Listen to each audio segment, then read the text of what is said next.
Hello friends, welcome back to another episode of Commander Dive. Today we've got a special request by Doble J6994 to do Evereth Viceroy of Plunder. As always, I'm Adam and this is Commander Tax. Evereth Viceroy of Plunder, 2 and a black for Vampire Soldier. It's a 2/2 flying. Sacrifice another creature or artifact. Put a 1/1 counter on Evereth. If the sacrifice permanent was a treasure, she gains a lifelink until end of turn. Activate only as a sorcery. When she dies, you may pay 1 in a hybrid black-red. When you do, Evereth deals damage equal to its power to each opponent. So this is a Rakdos deck, and we are going to go ahead and do a first for me, Aristocrats. So this is Treasures and Aristocrats. Let's get into that first category. Aristocrats. Aristocrats to me are all the cards that give you benefits from sacrificing other creatures, aka serfs or peasants. And so our first card here is Nadir's Nightblade. This is 2 and a black for a 1/3 elf warrior. Whenever a token you control leaves the battlefield, each opponent loses 1 life and you gain 1 life. So what's great about this is this says token. Since this is an Aristocrats and treasure deck, anytime you sacrifice a treasure, you're also going to drain your opponent. Okay, now we have Blood Artist. This is 1 and a black for a 0/1 vampire. Whenever this creature or another creature dies, target player loses 1 life and you gain 1 life. This is synonymous with the deck type. There's not really much to say about this other than it is a great card. Okay, now we have Marionette Apprentice. This is an homage to Marionette Master, like a smaller version of it. It's 1 and a black for a human artificer. It's a 1/2. It says Fabricate 1. When this creature enters the battlefield, put a 1/1 counter on it or create a 1/1 colorless servo artifact creature token. So it creates a target for your sacrifice. Whenever another creature or artifact you control is put into the graveyard from the battlefield, each opponent loses 1 life. So this will also benefit us from sacrificing treasures. It's pretty easy to put out, and it also, while it doesn't actually give us life gain, it's still a great card to drain our opponents down. All right, now we have a Lord of the Rings card. This is Mirkwood Bats. It's 3 and a black for a 2/3 bat with flying. Whenever you create or sacrifice a token, each opponent loses 1 life. So anytime you create a creature token or a treasure token, they're going to lose a life. And then whenever you then sacrifice it, they lose another life. So this actually doubles up the amount of life lost because it also drains them when it's created. So really great card. All right, now we have my favorite card, Vein Ripper. This is 3 and 3 black pips for a vampire assassin, 6/5 flying ward, sacrifice a creature. Whenever a creature dies, target opponent loses 2 life and you gain 2 life. What's great about this is that ward, so even if this is targeted with removal, you're still going to get 2 triggers, which means they lose 4 life and you gain 4 life because you get a trigger when they sacrifice, and then when this dies as well, it triggers on itself. So that is the end of the Aristocrats category. Let's move on to our sacrificial targets. All right, our sacrificial targets are going to be the creatures that we are looking to sacrifice to our Aristocrats to get added benefits. The first card here is Bitter Blossom. This is 1 and a black for a tribal enchantment fairy. At the beginning of your upkeep, you lose 1 life and create a 1/1 black fairy rogue creature token with flying. So yes, you lose 1 life, but you have your Aristocrats like Blood Artist out. So when you do sacrifice them, you're going to gain a life back. So it'll be a net 0. This just guarantees that we have something to sacrifice each turn. Moving on, we have Lagamos, Hand of Hatred, Human Shaman, 1/3. Cost 1 black red. At the beginning of combat on your turn, create a 2/1 red elemental creature token with trample and haste. Sacrifice it at the beginning of the next end step. Again, just guaranteeing that we have something to sacrifice. You can also turn this sideways, search your library for a card, put it into your hand, then shuffle, activate only if 5 or more creatures died this turn. Once you really get that engine up and running, you should be able to hit 5 creatures And so then you'll be able to turn this early creature sideways and go tutor something up. It's great to have stuff like this on creatures that you play early so that you can get an added benefit from them late in the game. It really sucks when you have a cheap costed creature and you play it out and it just, because it's not early game, it doesn't do anything. So creatures like this are great in the late game as well. All right, now we have a new favorite of mine. This is 9 lives Familiar, 1 and 2 black pips for a cat 1/1. This creature enters with 8 revival counters on it. If you cast it, when this creature dies, if it had a revival counter on it, return it to the battlefield with 1 fewer revival counters on it at the beginning of the next end step. So this is an amazing Aristocrats card because you can sacrifice it up to a total of 9 times. This will guarantee no matter if the opponent removes it or not, it's going to come back and you're going to have another chance to sacrifice it to get an added benefit. A similar card is Ozok the Clattering King. This is a new one from Foundations Jumpstart. It's 2 and a black for a Skeleton Noble 3/2. He can't block, but when he dies, create Jumble Bones, a legendary 2/1 black skeleton creature token with this creature can't block. So this creature and the one it creates can't block, but it says then, when this creature leaves the battlefield, return target card named Ozok the Clattering King from your graveyard to your hand. So what's great about this is this will go to the graveyard, you'll get your 2/1, that gives you a second sacrifice target, and then it bounces back to your hand and you can do it all over again. So another great Aristocrats card. All right, and finally, we have an old favorite of mine. This is Goblin Assault. It's 2 and a red for an enchantment that reads, at the beginning of your upkeep, create a 1/1 red goblin creature token with haste. Goblin creatures attack each turn if able. I mean, goblins attacking each turn, like that seems like what you want to do anyway. So doesn't seem like that big of a downfall, especially when you can sacrifice them. So that's the end of the sacrificial targets. Let's now look at our sack outlets.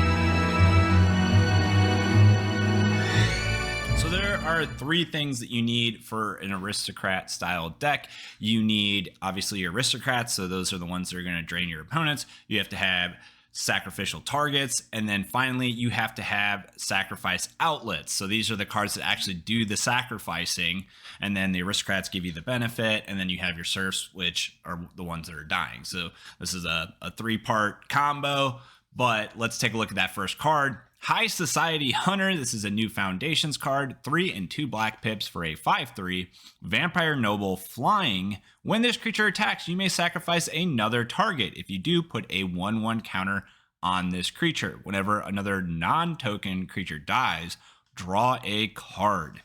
So if you sacrifice something that's not a token, like, I don't know, 9 Lives Familiar, you're going to draw a card on top of it. This is going to get a counter. This is an awesome card for a Aristocrat deck. Moving on, we have a dragon. This is Immerstrom Predator, 2 black red for a Vampire Dragon 3/3 flying. When this creature becomes tapped, exile up to 1 target card from a graveyard and put a 1/1 counter on this creature. So every time you attack, it's going to get bigger.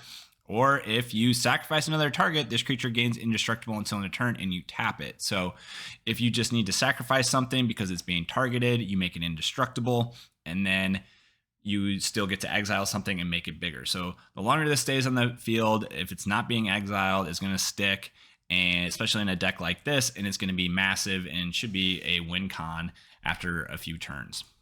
All right, moving on, we have another infamous card. This is Yahenni, Undying Partisan. No Aristocrat deck is probably complete without this. It's 2 and a black for a 2/2 Aetherborn Vampire.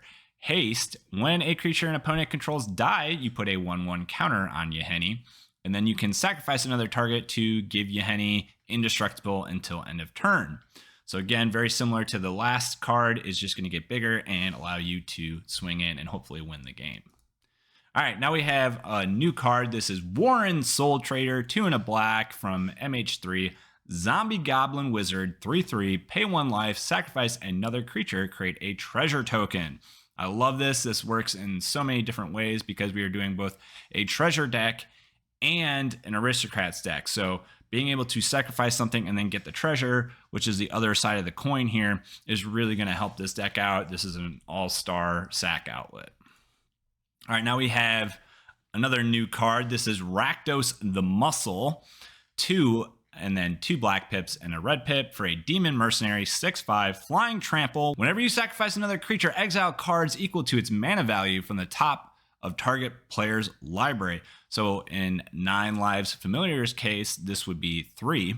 Until your next end step, you may play those cards, and mana of any type can be spent to cast those spells. Sacrifice another creature, and Rakdos the Muscle gains indestructible until end of turn. Tap it. Activate only once each turn. So very similar to the Vampire Dragon. You can tap this and, make it indestructible by sacking a creature. And this is already a 6/5. Being able to steal stuff off our opponent's library is a little mean, but also a really great benefit. So this is just an awesome card. I love this card. The flavor is great and probably a fun card to play. And that is the end of our sack outlets. Let's now take a look at treasures. When making a treasure deck, you cannot not include Prosper Tomebound. This is 2 black, red, Tiefling Warlock, 1/4, Death Touch. At the beginning of your end step, exile the top card of your library. Until the end of your next turn, you may play that card. Whenever you play a card from exile, create a treasure token. So if you're doing strictly a treasure deck, this is the best commander. You just play a bunch of stuff from exile and you get a whole bunch of treasures. But in this case, it's just going to be, basically impulse draw at the end of each turn, and it's going to be creating a treasure every time you play that card. A really awesome card for any treasure deck and an infamous treasure deck itself. Moving on, we have Grim Hireling. This is 3 and a black, Tiefling Rogue, 3/2. Whenever one or more creatures you control deal combat damage to a player, create 2 treasure tokens. Pay a black, sacrifice X treasures. Target creature gets -X until end of turn. Activate only as a sorcery. So being an Aristocrat deck as well as a treasure deck, you're probably actually going to use this. I have just a straight up treasure deck, and I never actually use this bottom portion. I think it'd be really fun to build this, and then you would be able to actually sacrifice treasures, not just to cast stuff, but actually just to drain your opponents, and this would actually be worth it. All right, now we have the Reaver Cleaver. This is 2 and a red equipment. This has gone down a lot in price. I'm happy to say that you could actually probably put this in any treasure deck now. It says equipped creature gets +1/+1 and has trample, and whenever this creature deals combat damage to a player or planeswalker, create that many treasure tokens. Equip 3. So this is just an awesome card in a lot of ways, but the best thing would be that you, as Evereth gets bigger, because you sacrifice something and she gets bigger, you can throw this on her and create a whole bunch of treasures. So this is one that I would equip to your commander. All right, now we have Pitiless Plunderer. So because we are in Aristocrats, this is an amazing treasure card. It's 3 and a black. Whenever another creature you control dies, create a treasure token. 1/4 Human Pirate. So this is just anytime you sacrifice something, create a treasure. It's another all-star in this deck. All right, now we have Black Market Connections, 2 and a black. At the beginning of your pre-combat main phase, choose 1 or more. Create a treasure token, you lose 1 life. Draw a card, you lose 2 life. Create a 3/2 colorless shapeshifter creature token with changeling, you lose 3 life.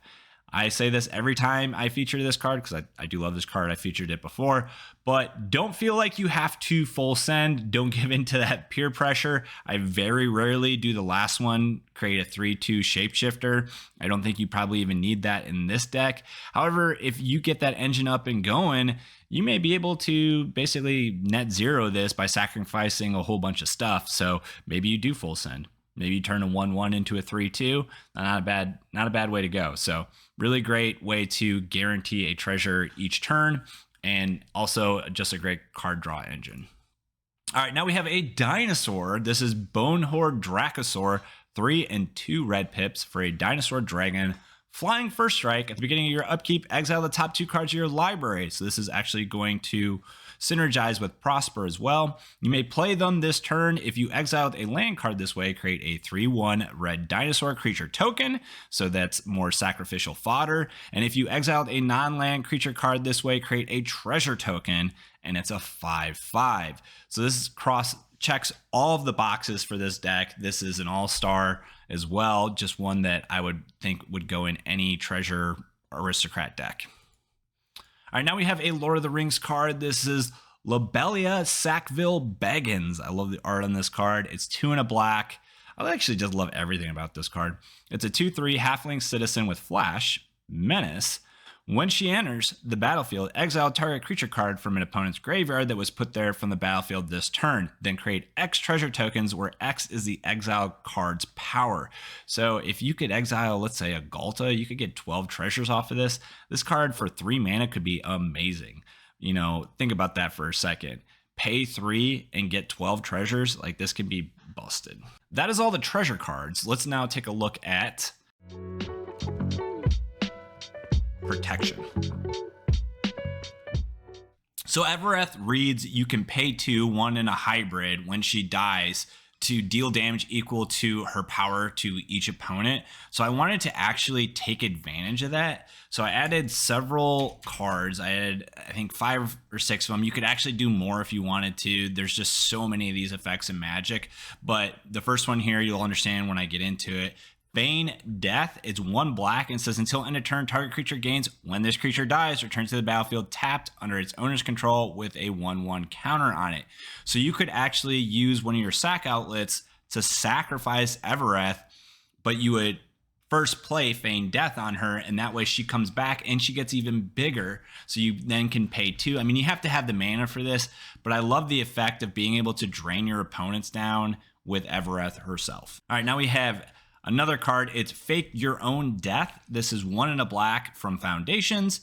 It's an instant. Until end of turn, target creature gets +2/+0 and gains when this creature dies, returns to the battlefield tapped under its owner's control, and you create a treasure token. So this has got 2 things going for it. It's got the treasure, and it's got the, hey, I come back from the dead. I really like this one too, because you can play it as you're attacking. So if she's being blocked by something and it's going to actually kill her and you're not going to kill that creature, maybe that +2 power is actually going to put you over that hump and it'll kill both creatures, and then yours comes back and then you pay the 2 and boom, there you go. So that's the whole thing with the treasures, is you got to have a lot of mana to do this stuff. So having those treasures in this deck is really going to help you out. The next one we have is Presumed Dead. It's 1 and a black. For an instant, says until end of turn, target creature gets +2 and +0, and when this creature dies, returns to the battlefield under its owner's control and suspect it. So the difference here is you suspect it. This is from Karlov Manor, of course. A suspected creature has menace and can't block. So this is going to make it so that she has evasion the next time she attacks, and also you're not using it as a blocker, so that's not going to really be that big of a downfall.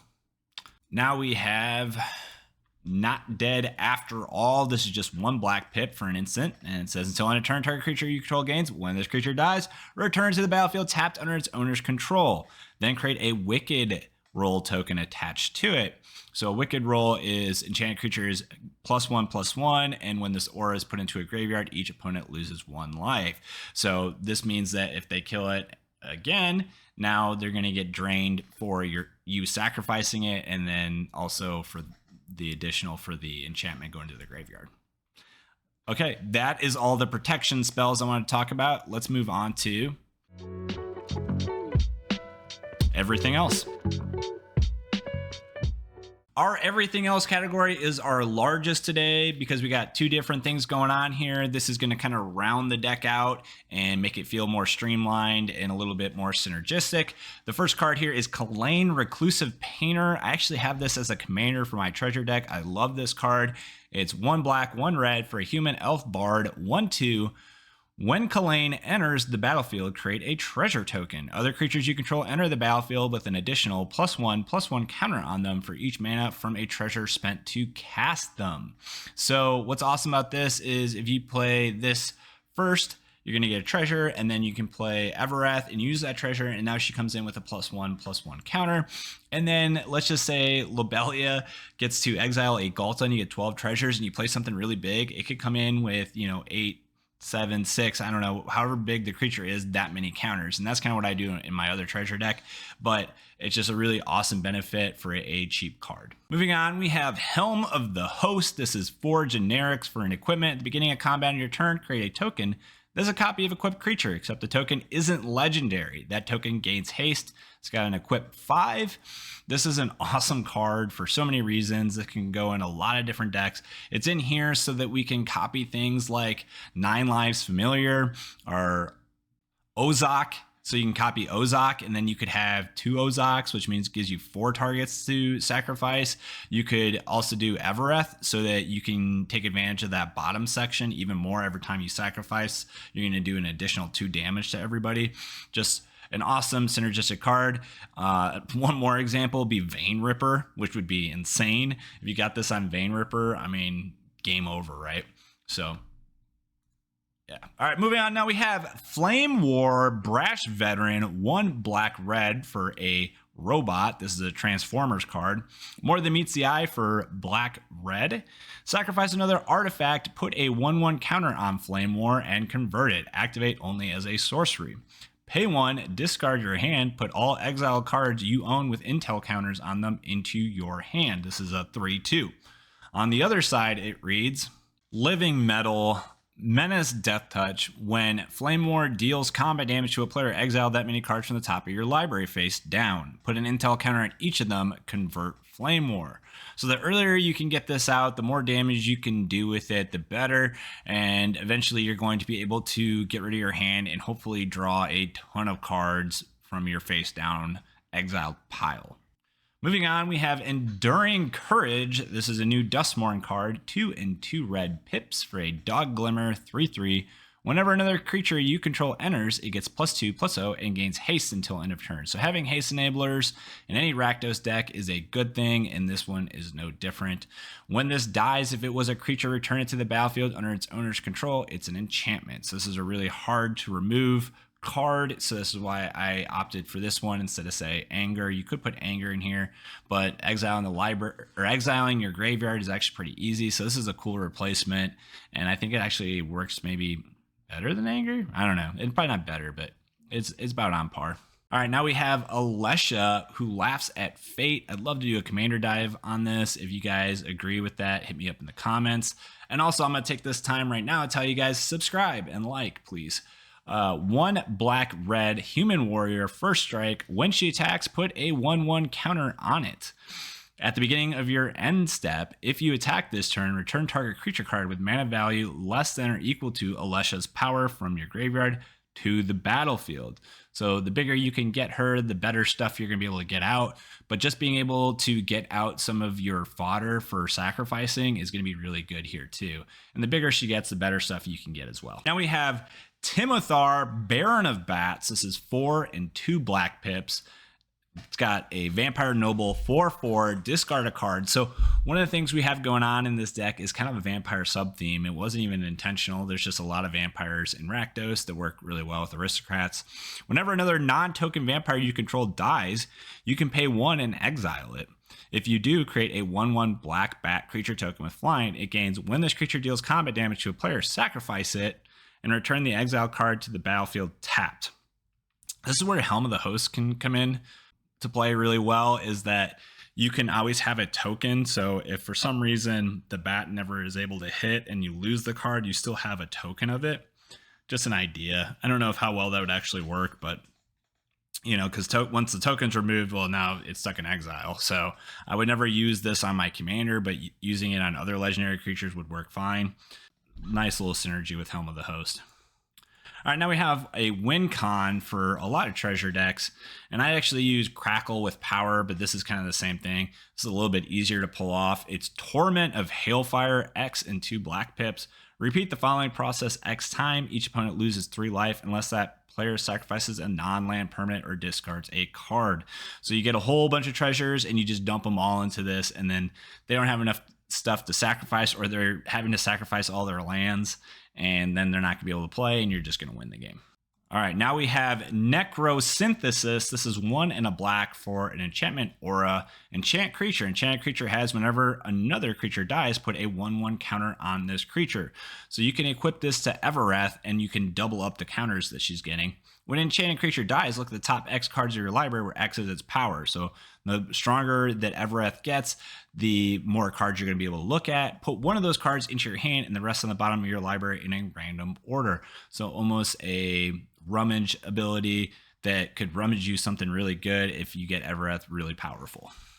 And last but not least, we have Urabrass Forge, 2 in a red. I actually just missed this one in the sacrificial targets section, but at the beginning of combat on your turn, put an oil counter on Urabrass Forge, then create X1 red Phyrexian horror creature token with trample and haste, where X is the number of oil counters on Urabrass Forge. Sacrifice that token at the beginning of the next end step. So this early on is going to be just great sacrificial targets, and then later on, if this gets a whole bunch of, let's say, 10 counters on it, which I don't think that'll ever happen, but even 6 or 7, so let's say you got this out on turn 3 and you made it to turn 9, like this could just, be a big stomper, 7/1. So it could kill somebody's big creature, or it can just, beat your opponents down so that you win the game. So, all right, guys, that's the end of everything else. That's the end of the video. As always, I appreciate you, and thanks for your time checking this video out. If you give me a like and subscribe, I'd really appreciate it. Catch you in the next one. Peace.